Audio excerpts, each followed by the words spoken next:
Canada की बुलंद आवाज के आगे अब भारत की चुप्पी वाली विदेश नीति ऐसी लग रही है मानो ये भारत का डर हो, जो कह रहा हो कि चुप रहने में ही हमारी भलाई है। भारत हर समय दुनिया के हर छोटे बड़े मुद्दे पर चुप रहना चुन रहा है और इसकी वजह से अब दुनिया भारत को शक की नज़र से देखने लगी है। आज के इस एपिसोड में हम कनाडा के वर्ल्ड इकोनॉमिक फोरम में भाषण और भारत की मौन रहने वाली भाषा को लेकर बात करेंगे। नमस्कार, आप देख रहे हैं पॉलिटिकल पंचायत का खास शो दुनिया की पंचायत। मैं हूं आपके साथ श्वेता चौहान। बता दें कि वर्ल्ड इकोनॉमिक फोरम में कनाडा के प्रधानमंत्री मार्क कार्नी ने अपने भाषण में अमेरिका के दबदबे को चुनौती दे डाली। कहा जा रहा है कि दुनिया के लगभग हर देश ट्रंप की नीतियों से परेशान है, लेकिन इस तरह बोलने की हिम्मत और जोखिम दोनों मार्क कार्नी ने उठाया।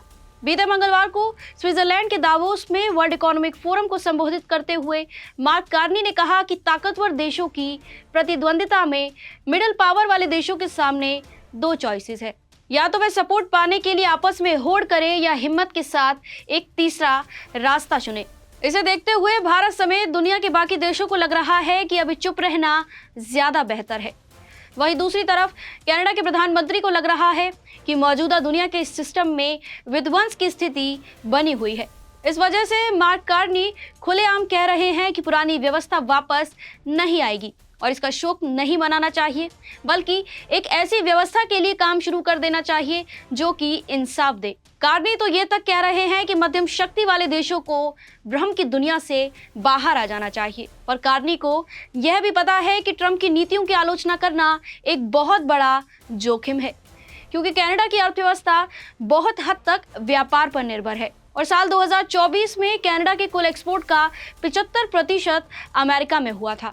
इसके बावजूद अपने देश के हितों को एक तरफ करते हुए कार्नी ने अपनी आवाज उठाना सही समझा। इस पर डोनाल्ड ट्रंप का बयान ना आए, ऐसा तो हो ही नहीं सकता था, क्योंकि इन दिनों ट्रंप अपने बयानों से ही दुनिया में बवाल मचाए हुए हैं। बीते बुधवार को डोनाल्ड ट्रंप भी दावोस पहुंचे और उन्होंने मार्क कार्नी को जवाब दिया। ट्रंप ने अमेरिका को लेकर ग्रेटिट्यूड न दिखाने का आरोप लगाते हुए मार्क कार्नी की आलोचना की। ट्रंप ने कहा कि वैसे तो कनाडा हमसे बहुत सी मुफ्त की सुविधाएं लेता है, इस पर तो उन्हें अमेरिका का आभार व्यक्त करना चाहिए था, लेकिन कनाडा ऐसा नहीं कर रहा।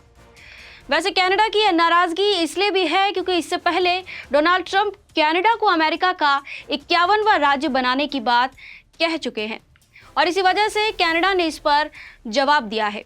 ऐसे में अब सवाल ये है कि ट्रंप की नीतियां भारत के हितों को चोट पहुंचा रही हैं, तब भी वह कनाडा की तरह अमेरिका को जवाब क्यों नहीं दे रहा। भारत पर बढ़ता टैरिफ, ट्रंप की भारत पाकिस्तान के विवाद में कूदने और एक शांति का मसीहा बनने की कोशिश, ट्रंप का अपने पहले कार्यकाल में भारत को ईरान से तेल खरीदने से रोकना और दूसरे कार्यकाल में ईरान में चाबहार पोर्ट पर काम आगे नहीं बढ़ने देना, रूस से तेल आयात बंद करने का दबाव डालने के लिए 500% टैरिफ की धमकी देना, फिर भारत का धीरे से रूस के साथ अपने तेल खरीदने में कटौती करना, ये सभी संकेत हैं कि भारत पर दबाव बना हुआ है।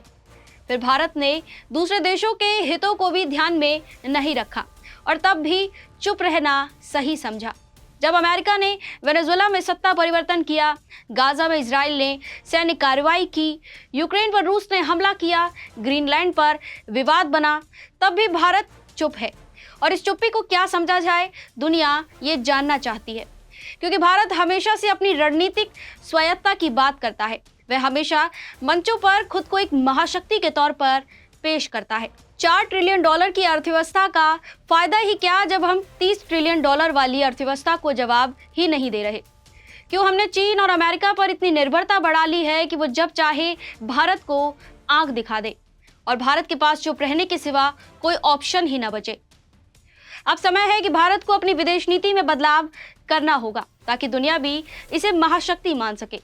हमारी आज की खबर में बस इतना ही। आप देख रहे थे पॉलिटिकल पंचायत का खास शो दुनिया की पंचायत।